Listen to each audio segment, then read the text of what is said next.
Hello friends, good afternoon.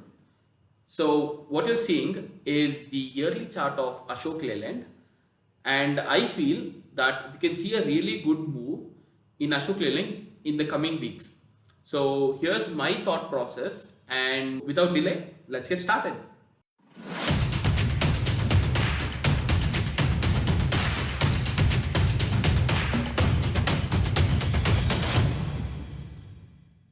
So on the yearly time frame, you can see a huge green hammer candle.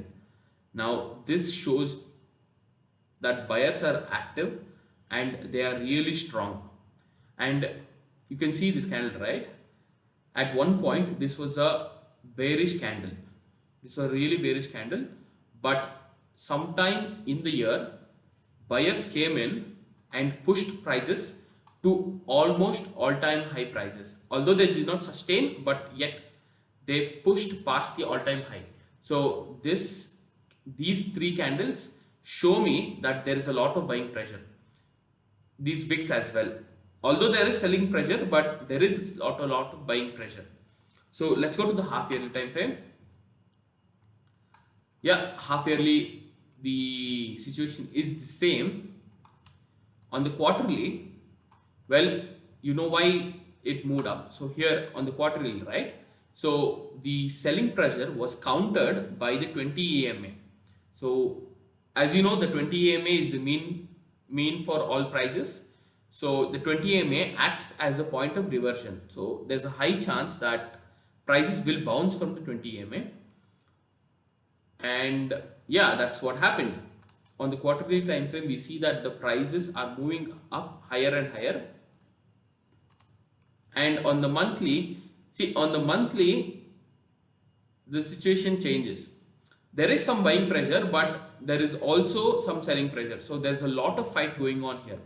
So for the past 5 months, 1, 2, 3, 4, 5, there's a lot of fight going on. And it seems sort of like a consolidation, because neither the lows are being broken and the highs are also intact. So yeah, it seems like a consolidation. So I'm going to mark the 20 EMA here. And here you can see that there is a weekly demand zone here. So I'm going to mark the weekly demand zone. Price is not broken through it. It's not broken, but it's still trading in the weekly demand zone. So it's still trading in this zone, and we also have the 20 EMA for support. The next supply zone, this one is already tested. The next supply zone is somewhere here. So we have the supply zone here. So essentially, we have nothing to stop the price from rallying up to 165, at least on the weekly, that is. There is this, but I don't see a good picture here. And on the daily, we have the same picture here. We have a supply zone here that is, well, not tested, but it's not really that strong because there is no good closing. And we have this supply zone here. This is good, and we can see a small stop from the price here, and then a rally till the weekly supply zone at 165. After this, going to the chart in trading view, see, we can also see that the patterns are supporting what I claim. The buying pressure has occurred from this trend line. So as you can see, the buyers have been aggressive. They've been taking prices higher and higher with high formations, and they have been quite aggressive. See, this did not even touch the trend line. So they have been quite aggressive here, moving from this zone. And this has also formed a a higher low. And then we have another higher high here and a higher low here. We see first sign of weakness. After this higher high, the price moved to all-time high and then retraces back. The stock has moved a percentage of 81. So it's given already in 81%.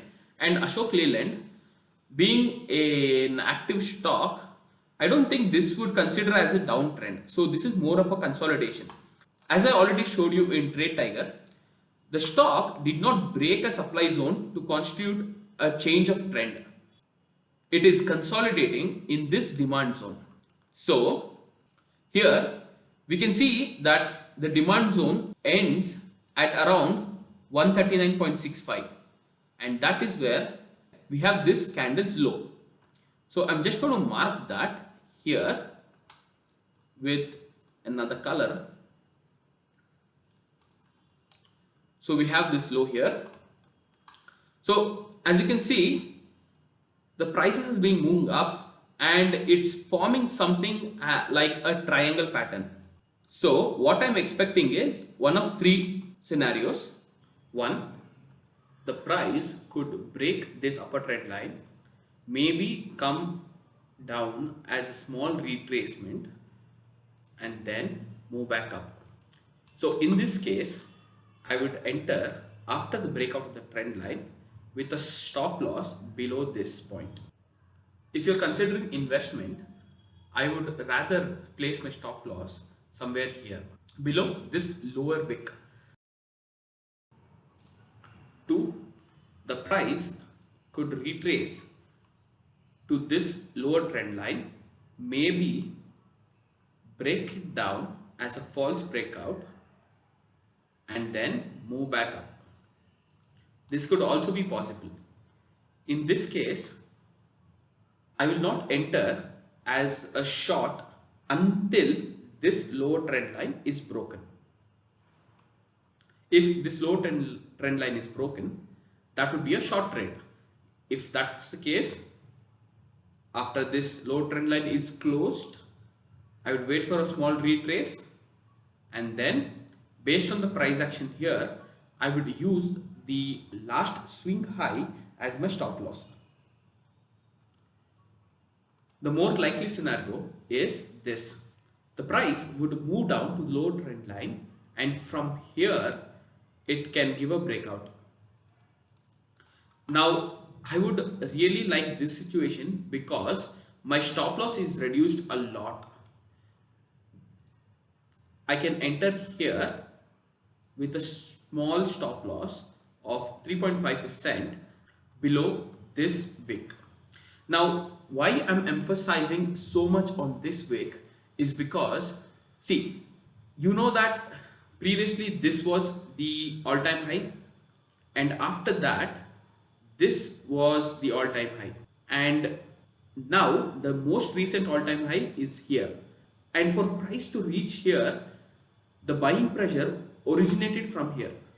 So this lower wick is where, so if you can see, this lower wick is the swing low, and from where the buying originated for price to close above the whole all-time high.